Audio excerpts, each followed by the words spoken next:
¿Alguna vez has confiado en alguien tan completamente que jamás imaginaste que podría hacerte daño? ¿Alguna vez has estado tan vulnerable, tan expuesto, que las personas que pensabas te atraparían cuando cayeras fueron las mismas que te empujaron? Déjame contarte sobre el día en que mi mundo entero se hizo pedazos, el día en que aprendí que las personas más cercanas a mí eran capaces de una crueldad que nunca creí posible. Esta es mi historia, y la comparto porque sé que en algún lugar, alguien necesita escuchar que no estás solo, que la traición no te define, y que tienes más poder del que crees. Mi nombre no importa. Lo que importa es lo que me pasó, lo que hice al respecto, y cómo cambió todo para siempre. Esta no es solo una historia sobre venganza o desquite, es sobre reclamar tu dignidad, tu voz, y tu verdad cuando todos a tu alrededor intentan silenciarte. Es sobre ese momento en que dejas de ser la víctima y comienzas a ser el arquitecto de tu propia justicia. Así que prepárate, porque este viaje es intenso, emocional y, en última instancia, transformador.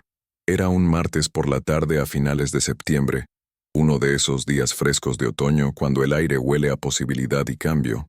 Estaba en mi lugar de trabajo, una firma de marketing de tamaño mediano donde había pasado los últimos 5 años construyendo relaciones, demostrando mi valía, y genuinamente creyendo que era parte de una familia. Así nos llamaban, una familia. Mi gerente, Susana, siempre hablaba de cómo éramos más que colegas. Éramos un grupo unido que se apoyaba mutuamente en las buenas y en las malas. Le creí. Dios mío, qué ingenua fui. Esa tarde, estábamos preparando una presentación importante, uno de esos momentos que definen tu carrera y que podrían llevar a un ascenso por el que había estado trabajando durante 18 meses. La sala de conferencias estaba en el tercer piso, y estábamos moviendo equipo, reorganizando muebles, subiendo monitores y pantallas de proyección por la estrecha escalera, porque el ascensor estaba descompuesto. Por supuesto que estaba descompuesto ese día. Recuerdo el peso del monitor en mis brazos, la forma en que mis músculos se tensaban mientras navegaba cuidadosamente por las escaleras. Mi colega Javier iba delante de mí, y confiaba en él para que me guiara, me advirtiera sobre los escalones, fuera mis ojos ya que no podía ver más allá del voluminoso equipo que cargaba. Confiaba en él. Esa confianza fue mi primer error. Lo que no sabía, lo que no podría haber sabido en ese momento, era que Javier había estado conspirando con otros, que había teléfonos afuera, cámaras listas, esperando lo que estaba por suceder. Sentí que mi pie se enganchó en algo, tal vez su pie, tal vez colocó algo allí.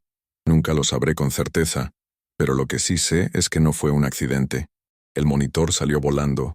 Mi cuerpo se retorció en el aire mientras desesperadamente intentaba proteger tanto el costoso equipo como a mí misma, y me estrellé sobre mi lado izquierdo, mi hombro recibiendo la mayor parte del impacto contra el duro borde de la escalera.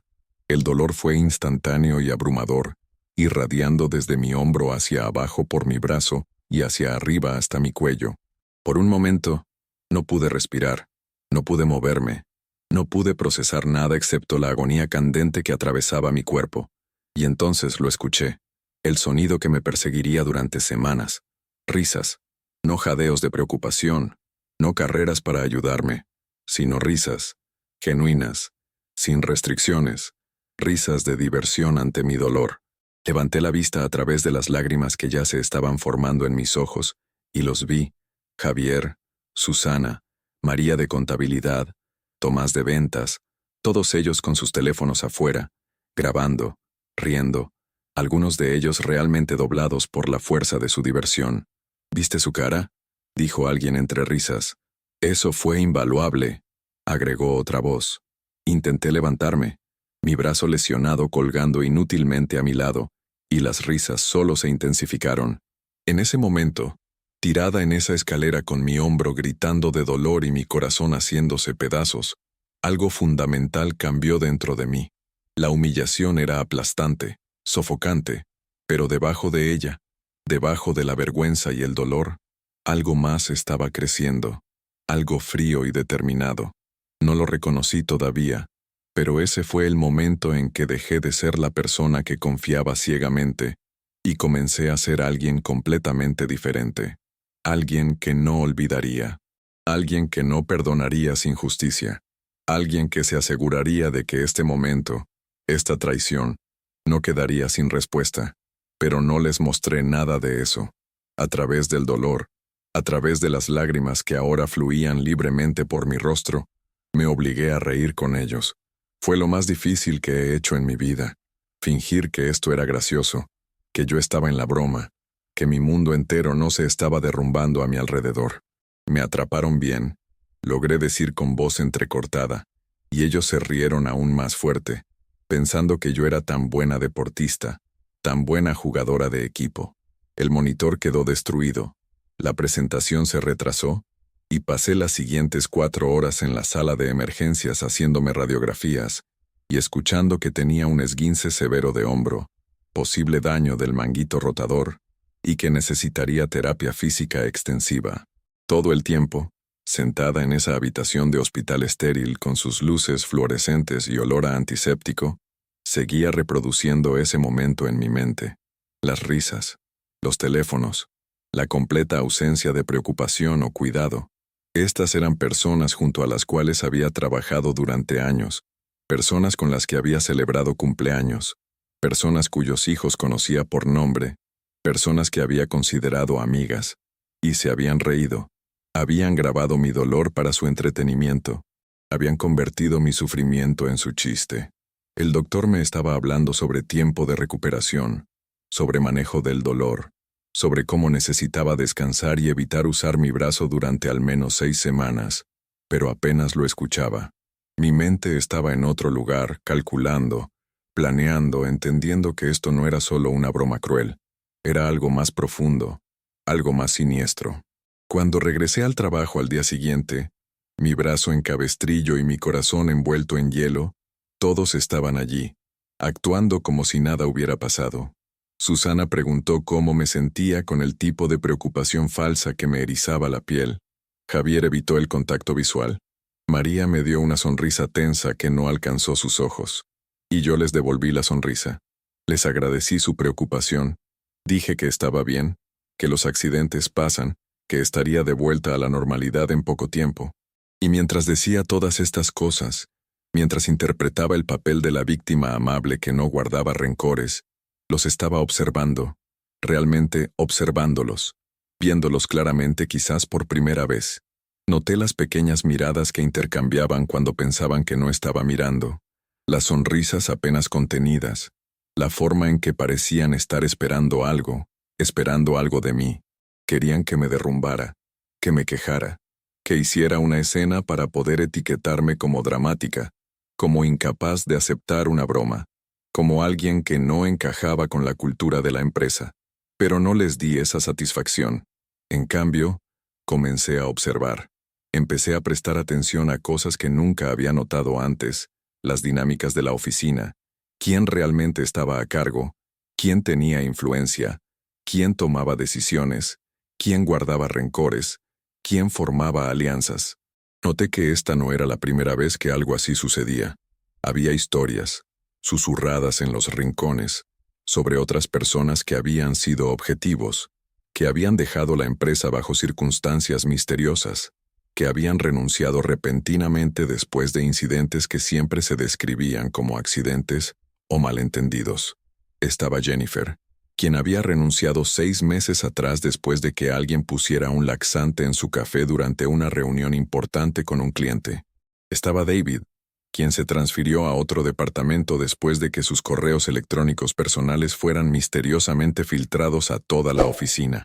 Estaba Sandra, quien simplemente dejó de aparecer un día, y cuando pregunté sobre ella, la gente solo se encogió de hombros y cambió de tema. Comencé a entender que había tropezado con algo mucho más grande que una simple broma que salió mal. Este era un patrón, una cultura de acoso y crueldad que de alguna manera estaba sancionada, o al menos tolerada, desde arriba, y me había convertido en su objetivo más reciente. La pregunta era, ¿por qué? ¿Qué había hecho para merecer esto? ¿O era simplemente que estaba allí, vulnerable, confiada, presa fácil para personas que obtenían su diversión lastimando a otros? Pasé noches sin dormir dándole vueltas a estas preguntas en mi mente. mi hombro palpitando con un dolor que los medicamentos solo podían amortiguar, nunca eliminar. Y en esas horas oscuras, cuando el mundo estaba en silencio y estaba sola con mis pensamientos, tomé una decisión. No iba a renunciar, no iba a transferirme, no iba a escabullirme como todos los demás antes que yo. Iba a contraatacar, pero iba a ser inteligente al respecto. Comencé a llevar un diario, documentando todo, cada interacción, cada comentario, cada mirada. Escribí fechas y horas, quién estaba presente, qué se dijo, qué se hizo. Me convertí en una detective de mi propia vida, reuniendo evidencia, construyendo un caso, preparándome para un momento que sabía que llegaría, incluso si no sabía exactamente cuándo o cómo. Mi hombro sanó lentamente, dolorosamente. Cada sesión de terapia física un recordatorio de lo que me habían hecho, cada punzada de dolor alimentando mi determinación. Y a través de todo eso, sonreí. Me reí de sus bromas. Participé en reuniones de equipo. Actué como si todo fuera perfectamente normal, porque sabía que en el momento en que sospecharan que los había descubierto, en el momento en que se dieran cuenta de que no era solo otra víctima que desaparecería silenciosamente, cerrarían filas, destruirían evidencia, reescribirían la narrativa. Así que esperé, observé, documenté y planeé. Lo que pasa con la traición es que te cambia de formas que no puedes predecir. Antes de ese día en la escalera, yo era alguien que veía lo mejor en las personas, que daba segundas oportunidades libremente, que creía que la mayoría de las personas eran fundamentalmente buenas y que los malentendidos podían resolverse con comunicación honesta. Esa versión de mí murió en esas escaleras. La persona que emergió era más dura, más cínica, pero también más consciente, más estratégica, más determinada a protegerse porque había aprendido la dolorosa lección de que nadie más lo haría. A veces lamentaba esa vieja versión de mí misma, en momentos tranquilos cuando no estaba consumida con reunir evidencia y planear mi próximo movimiento.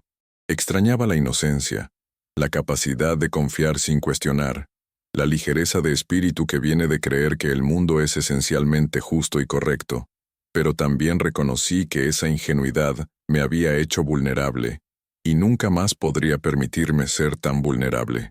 A medida que pasaban las semanas comencé a notar patrones en su comportamiento. Atacaban a personas que estaban aisladas, que no tenían alianzas fuertes dentro de la empresa, que eran demasiado competentes y podían amenazar la posición de alguien, o demasiado débiles y eran presas fáciles. Yo caía en la categoría de competente. Me di cuenta. Mi trabajo era bueno, a veces mejor que el de aquellos que habían estado allí más tiempo, y eso me había convertido en una amenaza. El incidente en las escaleras no fue aleatorio, fue calculado.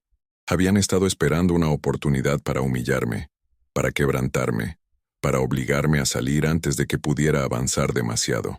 Entender esto fue tanto devastador como empoderante.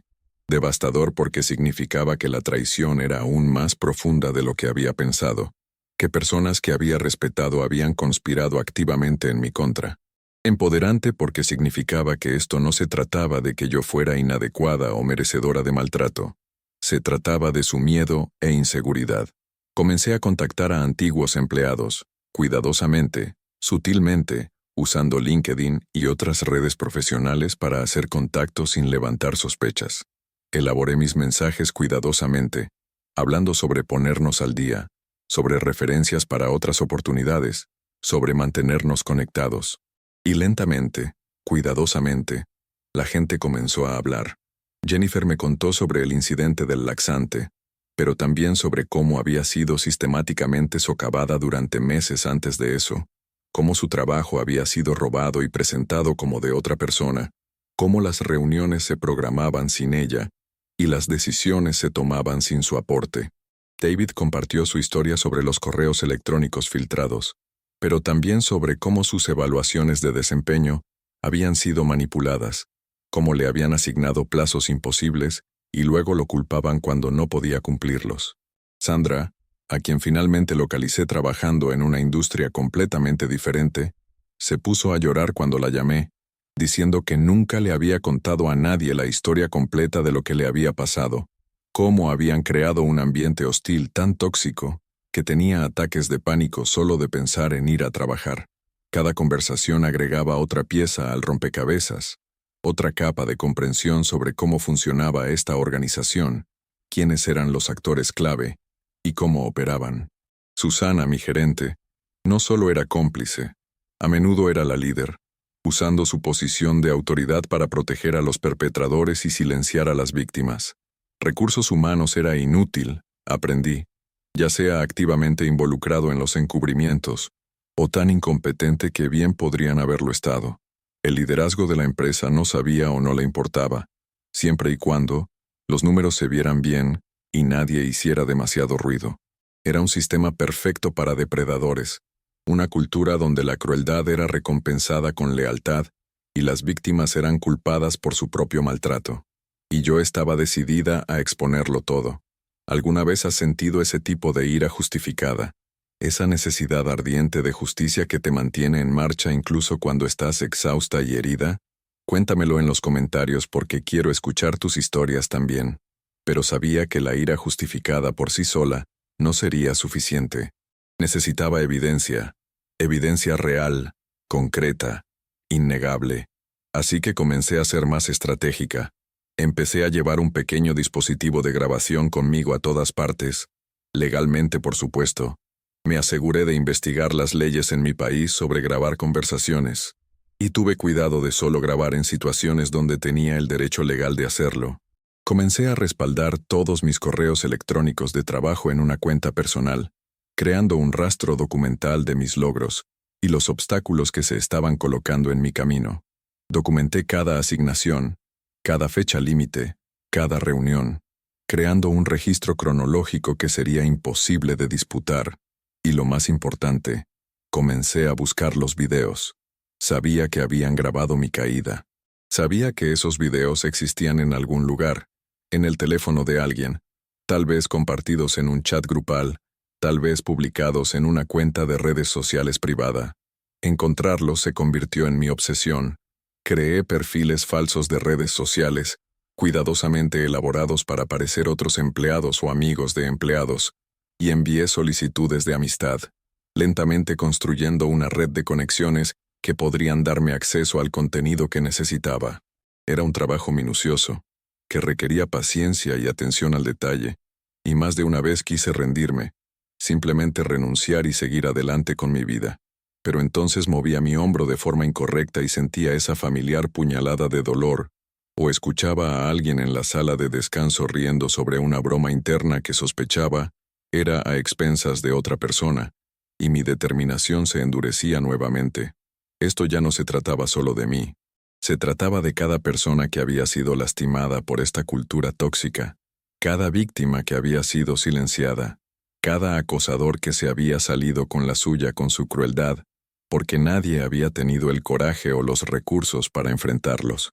3 meses después del incidente, finalmente encontré lo que estaba buscando.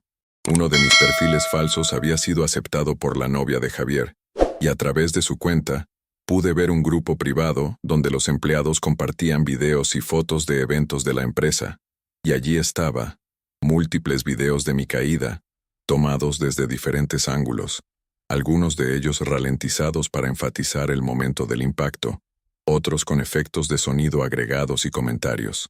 La crueldad era impresionante.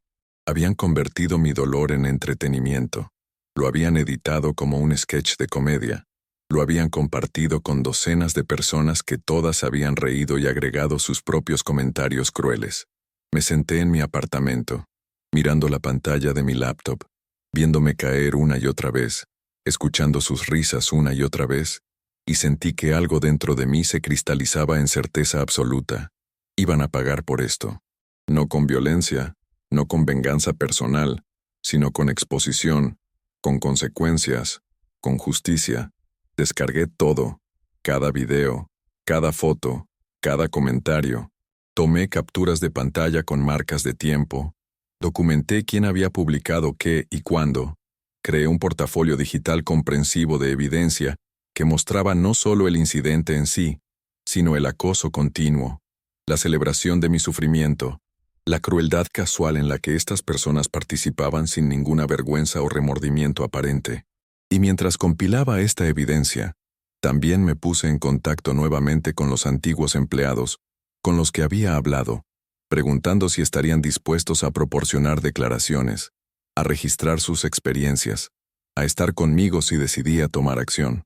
Algunos dijeron que no, demasiado traumatizados o demasiado asustados de represalias para involucrarse, pero otros dijeron que sí, reconociendo que esta podría ser su oportunidad de finalmente ser escuchados, de finalmente tener sus experiencias validadas y sus abusadores responsabilizados. Consulté con una abogada laboral, pagando la consulta inicial de mi propio bolsillo, y le mostré todo: los videos, las declaraciones, la documentación de la cultura tóxica, el patrón de acoso y represalias. Ella escuchó cuidadosamente, hizo preguntas detalladas, y luego me dijo algo que no había esperado.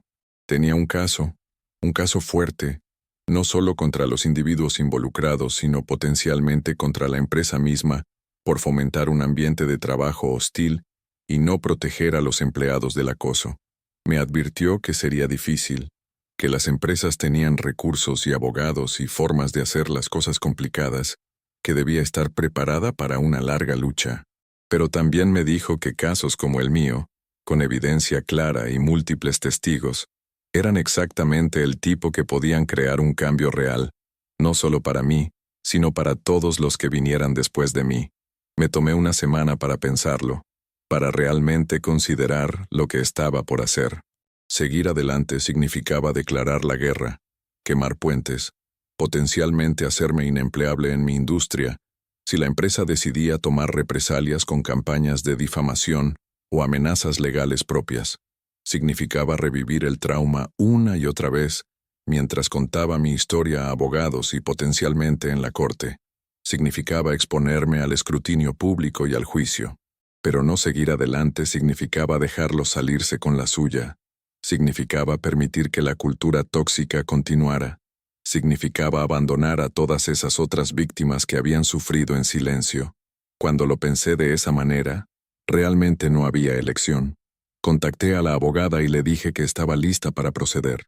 Presentamos una queja formal en la sede corporativa de la empresa, evitando completamente el inútil Departamento de Recursos Humanos, e incluimos suficiente evidencia para dejar en claro que esta no era una acusación sin fundamento o una empleada descontenta haciendo problemas. Esto era serio, documentado y legalmente procesable. La respuesta fue inmediata y reveladora. Susana me llamó a su oficina al día siguiente, su rostro tenso con ira apenas controlada, y exigió saber qué pensaba que estaba haciendo, cómo podía ser tan desleal al equipo, cómo estaba creando problemas donde no existían. Grabé toda la conversación, por supuesto, y sus amenazas e intentos de intimidación solo fortalecieron mi caso. Recursos Humanos de repente quería programar reuniones, discutir mis preocupaciones, encontrar una resolución amistosa, usando todas las palabras de moda corporativas que realmente significaban que querían callarme y hacer que el problema desapareciera lo más barato posible. Pero no estaba interesada en ser comprada o silenciada.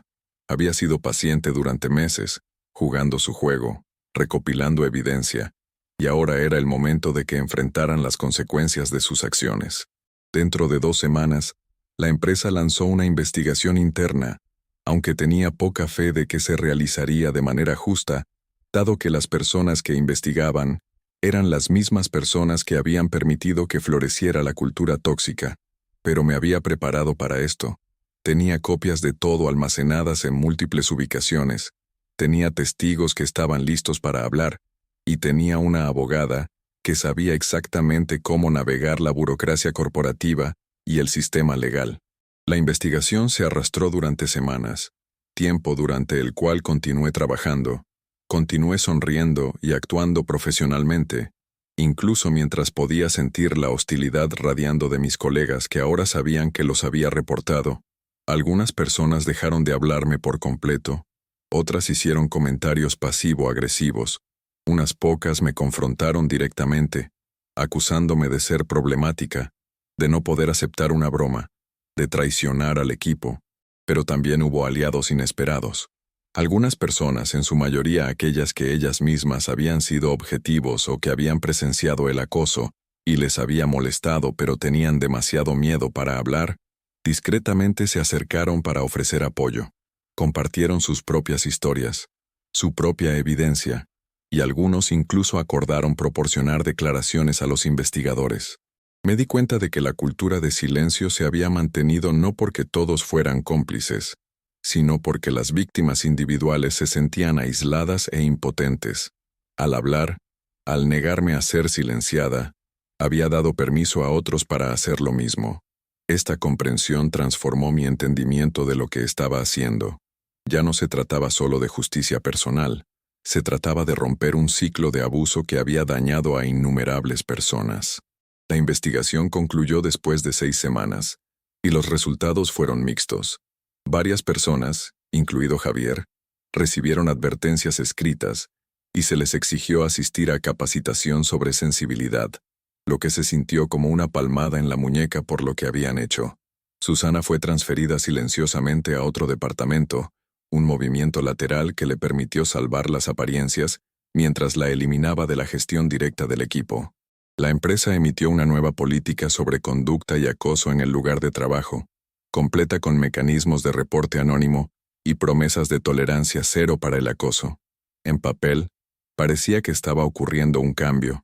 En realidad, sabía que era principalmente cosmético, diseñado para proteger a la empresa de responsabilidad legal más que para proteger a los empleados del acoso.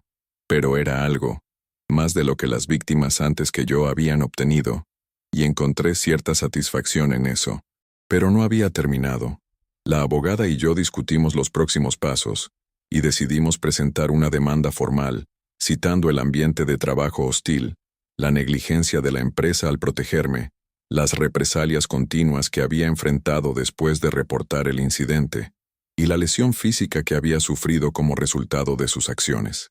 Esta era la opción nuclear, el punto de no retorno, y sabía que haría mi vida difícil de maneras que no podía predecir completamente. Pero también sabía que las investigaciones corporativas internas y los cambios de política no eran suficientes, que la verdadera responsabilidad requería presión externa, consecuencias legales y exposición pública. La demanda se presentó un lunes por la mañana, y para el lunes por la tarde, la historia había sido recogida por los medios locales.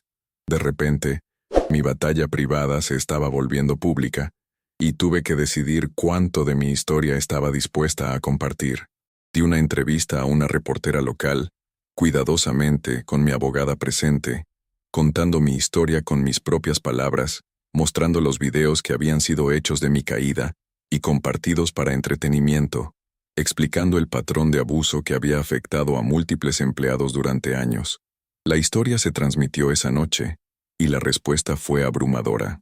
Mi teléfono explotó con mensajes de extraños ofreciendo apoyo, de otras víctimas de acoso laboral compartiendo sus propias experiencias, de grupos de defensa queriendo ayudar, de otros medios solicitando entrevistas. Las acciones de la empresa tuvieron un pequeño golpe, no lo suficiente como para causar daño real, pero lo suficiente para llamar la atención de la junta directiva. De repente, esto no se trataba solo de mí, o de mi equipo, o incluso de mi oficina. Se trataba de la reputación de la empresa, su marca, su resultado final. La presión funcionó. Dentro de una semana de que la demanda se hiciera pública, la empresa se acercó a través de sus abogados con una oferta de acuerdo.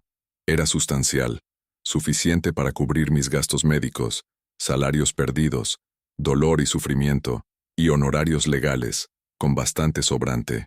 Pero la oferta venía con condiciones. Un acuerdo de no divulgación que me impediría hablar públicamente sobre lo que había sucedido. Una cláusula de no difamación que me impediría decir algo negativo sobre la empresa. Y un requisito de que renunciara inmediatamente. Miré esa oferta, la cantidad de dinero que me habría parecido una fortuna hace un año, y no sentí nada más que desprecio. Estaban tratando de comprar mi silencio nuevamente, tal como habían tratado de comprar el silencio de cada víctima antes que yo, ofreciendo lo suficiente para hacer que el problema desapareciera mientras no admitían ningún error y no hacían cambios reales.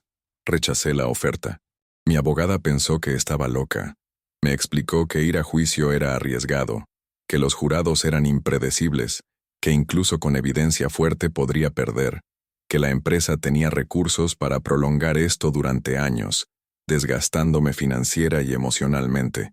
Pero le expliqué lo que ella ya sabía, pero tal vez no había entendido completamente.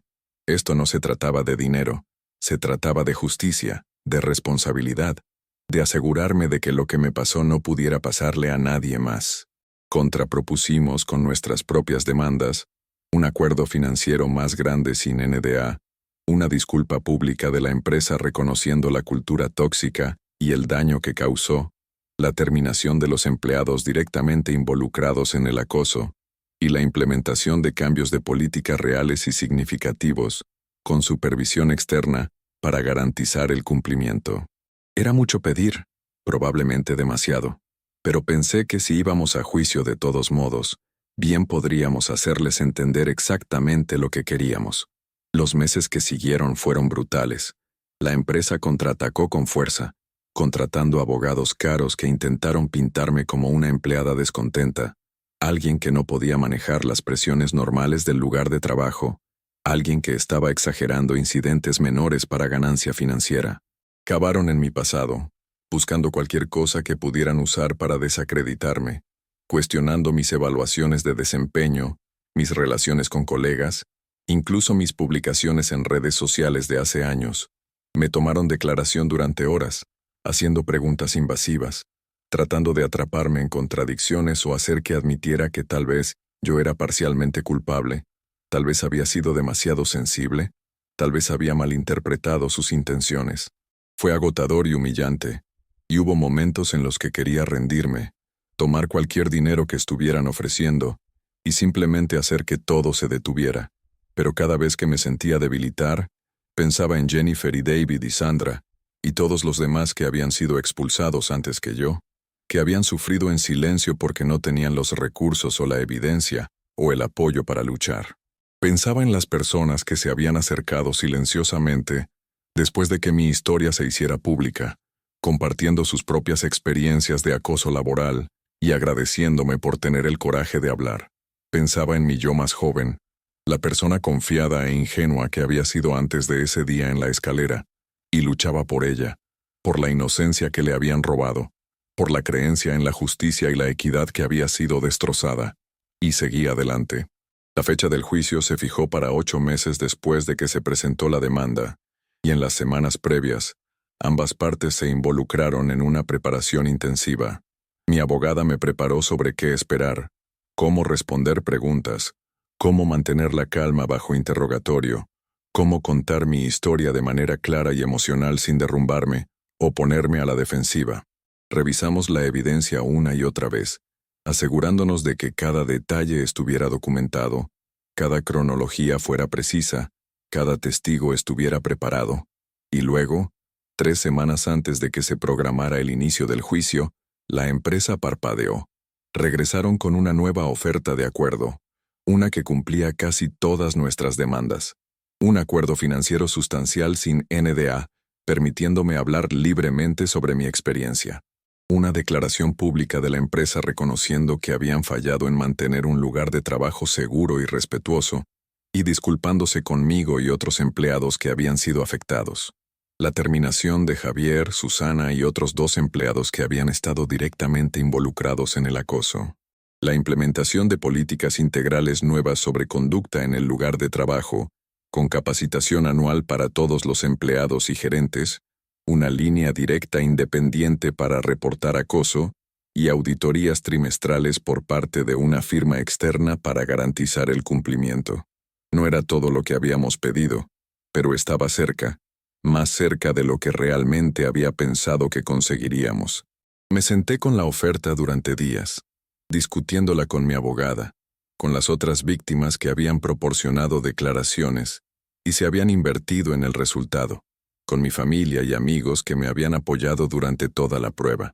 Todos tenían opiniones. Algunos pensaban que debía aguantar hasta el juicio, ir por la victoria completa, hacerles pagar aún más públicamente. Otros pensaban que debía tomar el trato, que ya había ganado más de lo que la mayoría de la gente consigue en estas situaciones, que el riesgo del juicio no valía la pena. Al final, la decisión se redujo a lo que había querido desde el principio, no venganza, sino justicia, no solo para mí, sino para todos. Y este acuerdo, imperfecto como era, entregaba eso. Responsabilizaba a las personas, creaba un cambio real, enviaba un mensaje de que este tipo de comportamiento no sería tolerado. Así que lo acepté. El día en que se finalizó el acuerdo, sentí una extraña mezcla de emociones. Alivio, ciertamente, de que la larga batalla finalmente había terminado, de que podía dejar de revivir mi trauma una y otra vez en procedimientos legales y entrevistas con los medios. Satisfacción de que había luchado y ganado, de que las personas que me habían lastimado estaban enfrentando consecuencias reales, de que la cultura que los había habilitado estaba siendo desmantelada, pero también tristeza, por el tiempo, la energía y la salud emocional que había perdido, por la carrera que una vez amé que ahora estaba irrevocablemente manchada, por la persona que había sido antes de que todo esto comenzara, que nunca podría existir de nuevo, y debajo de todo, un sentido tranquilo de orgullo, porque había hecho algo difícil, algo aterrador, algo que la mayoría de la gente no tiene el coraje de hacer, y lo había llevado hasta el final. La disculpa pública de la empresa se publicó en los mismos periódicos que habían cubierto la demanda, un anuncio de página completa, reconociendo sus fallas y comprometiéndose a hacerlo mejor. Javier, Susana y los demás fueron despedidos silenciosamente, sus perfiles de LinkedIn pronto mostrando nuevas posiciones en otras empresas, llevando su toxicidad con ellos a nuevas víctimas que no sabrían en qué se estaban metiendo. Esa era la única cosa que todavía me molestaba, que estas personas podían simplemente seguir adelante y potencialmente lastimar a otros. Pero había hecho lo que podía, los había expuesto, había creado un registro público de sus acciones que cualquiera que se molestara en buscar podría encontrar. El resto dependía de sus nuevos empleadores y futuros colegas. Renuncié a la empresa, no como parte del acuerdo, sino porque no podía imaginar seguir trabajando allí después de todo lo que había sucedido. La oficina física, las personas, incluso el trabajo en sí habían sido envenenados por mis experiencias y necesitaba un nuevo comienzo en otro lugar. Encontrar ese nuevo comienzo fue más difícil de lo que había anticipado. Mi demanda, aunque exitosa, me había convertido en radioactiva en algunos círculos. Los empleadores potenciales que buscaban mi nombre en Google encontraban artículos sobre el caso, y algunos de ellos claramente se preguntaban si yo era alguien que también los demandaría si las cosas no funcionaban. Otros admiraban lo que había hecho y lo veían como evidencia de mi integridad y coraje, pero se preocupaban por el bagaje que llevaba, el trauma que podría afectar mi trabajo, la notoriedad que podría crear problemas. Tuve varias entrevistas que parecían ir bien hasta que de repente no lo hacían, ofertas que casi se extendían, y luego misteriosamente se retiraban. Durante un tiempo, me preocupé de haber sacrificado mi carrera por la justicia, de que nunca volvería a trabajar en mi campo, de que había cometido un terrible error, pero lentamente comenzaron a surgir oportunidades. Fui contactada por organizaciones de defensa que trabajaban en temas de acoso laboral, preguntándome si hablaría en conferencias, participaría en paneles, compartiría mi historia para ayudar a otros a entender las dinámicas de lugares de trabajo tóxicos y la importancia de hablar. Comencé a hacer consultoría freelance, ayudando a empresas a auditar sus culturas laborales y desarrollar mejores políticas para prevenir y abordar el acoso. Escribí artículos sobre mi experiencia, no sensacionalistas ni autocompasivos, sino honestos e instructivos, ofreciendo consejos prácticos a otras víctimas sobre documentar el abuso, buscar ayuda legal y proteger su salud mental durante el proceso. Y finalmente, encontré un nuevo puesto de tiempo completo en una empresa que no solo no se alejó de mi historia, sino que en realidad la valoró, viéndola como evidencia de que yo era alguien que defendería lo correcto, que contribuiría a construir una cultura laboral saludable, que tenía el coraje de ser más que solo una empleada pasiva. Las cicatrices físicas de mi lesión de hombro han sanado en su mayoría, Aunque todavía tengo punzadas de dolor cuando cambia el clima o cuando me exijo demasiado en el gimnasio. Las cicatrices emocionales tardaron más en sanar y de alguna manera nunca lo harán completamente. Tuve que trabajar a través de mucho trauma con una terapeuta, procesando la traición, la humillación, la ira y el dolor por la persona que solía ser. Tuve pesadillas durante meses, reviviendo esa caída una y otra vez, escuchando sus risas, sintiendo esa sensación aplastante de aislamiento y vulnerabilidad. Desarrollé problemas de confianza que afectaron mis relaciones, siempre esperando que las personas revelaran su verdadero yo, siempre guardando parte de mí misma, siempre lista para documentar y defenderme contra una posible traición. Tomó tiempo y trabajo aprender a confiar nuevamente, aceptar que no todos son crueles, que la vulnerabilidad no es debilidad, que abrirte a otros vale la pena el riesgo incluso sabiendo que podrías salir lastimada. Mirando hacia atrás ahora, más de 2 años después de ese día en la escalera, puedo ver cuán profundamente la experiencia me cambió, en su mayoría para mejor, aunque no se lo desearía a nadie. Soy más fuerte ahora, más consciente, más estratégica, más dispuesta a defenderme a mí misma y a otros. Soy menos ingenua, lo cual tiene costos, pero también es menos probable que me aprovechen o que acepte el maltrato como normal. He construido una carrera alrededor de ayudar a otros a navegar desafíos laborales, usando mi experiencia para darles herramientas y conocimientos que desearía haber tenido desde el principio. Y me he conectado con una comunidad entera de sobrevivientes y defensores que entienden lo que es luchar contra el abuso sistemático, que se apoyan mutuamente en los momentos difíciles y celebran las victorias de cada uno. Si pudiera volver atrás y cambiar lo que sucedió, ¿lo haría? Parte de mí quiere decir que sí. Quiere evitar el dolor y el trauma y la dificultad de toda la experiencia. Pero otra parte de mí reconoce que no sería quien soy ahora sin haber pasado por eso, que la persona en la que me he convertido, más fuerte, más sabia y con más propósito, fue forjada en ese fuego. No habría conocido a las personas que he conocido. No habría ayudado a las personas que he ayudado. No habría creado el cambio que he creado si simplemente lo hubiera dejado pasar y seguido adelante. Así que tal vez la pregunta no es si lo cambiaría, sino qué he hecho con ello, y puedo decir honestamente que he intentado convertir mi dolor en propósito, mi sufrimiento en servicio, mi trauma en transformación. A cualquiera que esté pasando por algo similar, que esté siendo acosado o intimidado o abusado en su lugar de trabajo, o en cualquier otro lugar, quiero que escuches esto. No estás solo. No estás loco, no estás exagerando, y no estás sin poder. Lo que te está sucediendo es real y está mal, y mereces algo mejor. Documenta todo, confía en tus instintos, busca ayuda, y no permitas que nadie te convenza de que tú eres el problema. Las personas que te lastiman están contando con tu silencio, en tu miedo, en tu aislamiento. No les des ese poder. Habla, levántate y contraataca, no con violencia o crueldad, sino con verdad y evidencia, y el coraje de exigir responsabilidad. No será fácil. Habrá días en los que quieras rendirte, en los que cuestiones si vale la pena, en los que te sientas abrumado por la enormidad de lo que estás enfrentando. Pero eres más fuerte de lo que crees, tienes más aliados de los que sabes, y la justicia real, es posible si estás dispuesto a luchar por ella. Y si eres alguien que ha sido testigo de acoso o abuso, que se ha quedado de brazos cruzados mientras otros eran lastimados porque no sabías qué hacer, o tenías miedo de las consecuencias de hablar, quiero que entiendas que tu silencio te hace cómplice. No tienes que ser un héroe, no tienes que ponerte en riesgo, pero puedes ofrecer apoyo a las víctimas, puedes proporcionar declaraciones de testigos, puedes negarte a participar en la crueldad o reírte de ella.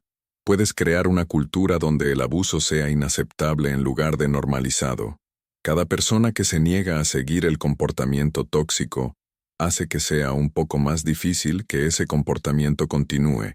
Crea un poco más de espacio para que las víctimas se sientan seguras al hablar. Sé esa persona. Haz la diferencia. No dejes que el miedo o la apatía te conviertan en alguien que mira hacia atrás con arrepentimiento sobre lo que podrías haber hecho, pero no hiciste. Quiero tomarme un momento para hablar directamente contigo, la persona que está viendo este video ahora mismo. Gracias por escuchar mi historia, por darme tu tiempo y atención, por estar dispuesto a escuchar sobre algo difícil, doloroso y complicado. Sé que hay 1.000.000 de otras cosas que podrías estar viendo, 1.000.000 de opciones más fáciles, más ligeras, más entretenidas, y elegiste esto. Eso significa algo. Significa que te importan estos temas, o tal vez has experimentado algo similar, o tal vez eres simplemente alguien que cree en la justicia y quiere entender mejor el mundo. Lo que sea que te trajo aquí, estoy agradecida. Y quiero escuchar de ti. ¿Alguna vez has experimentado acoso o intimidación en el lugar de trabajo? ¿Alguna vez has sido testigo de ello y has luchado con qué hacer? ¿Alguna vez has luchado contra la injusticia y ganado, o perdido, o te has encontrado en algún punto intermedio? Comparte tu historia en los comentarios a continuación, porque cada historia importa, cada experiencia se suma a nuestra comprensión colectiva, y cada persona que habla hace que sea más fácil para la próxima persona hacer lo mismo. Si esta historia resonó contigo, si te hizo pensar o sentir o entender algo nuevo, por favor tómate un momento para darle like a este video. Sé que parece algo pequeño, pero ayuda a que este video llegue a más personas. Ayuda a otras víctimas a encontrarlo cuando están buscando orientación. Ayuda a construir una comunidad de personas que se niegan a aceptar culturas laborales tóxicas como inevitables. Y si quieres escuchar más historias como esta, más experiencias reales de personas reales navegando los desafíos de la vida, el trabajo, las relaciones y la justicia, por favor, suscríbete a Mi Verdad Revelada. Este canal está dedicado a compartir historias auténticas que importan, historias que inspiran e informan y empoderan, historias que nos recuerdan que no estamos solos en nuestras luchas. Presiona ese botón de suscripción y activa las notificaciones para que nunca te pierdas un nuevo video, porque estamos construyendo algo especial aquí, una comunidad de personas que creen en la verdad y la justicia y el poder de hablar. Recuerda, no estás definido por lo que te sucede, sino por cómo respondes a ello. No eres una víctima, a menos que elijas seguir siendo una. Tienes poder, incluso cuando no lo sientes, incluso cuando las probabilidades parecen abrumadoras, incluso cuando todos a tu alrededor te dicen que te quedes callado y aceptes tu situación. Tienes el poder de documentar, de hablar, de buscar ayuda, de exigir responsabilidad, de crear cambio. No permitas que nadie te quite ese poder.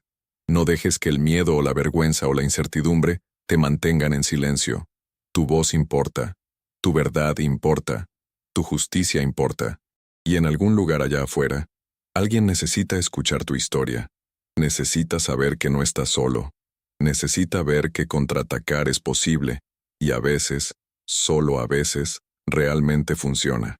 Sé esa inspiración para alguien más de la manera en que espero haber sido esa inspiración para ti hoy. Gracias por ver, gracias por escuchar, y gracias por ser parte de esta comunidad. Hasta la próxima vez, sigue revelando tu verdad, sigue luchando por lo correcto, y sigue creyendo que la justicia es posible.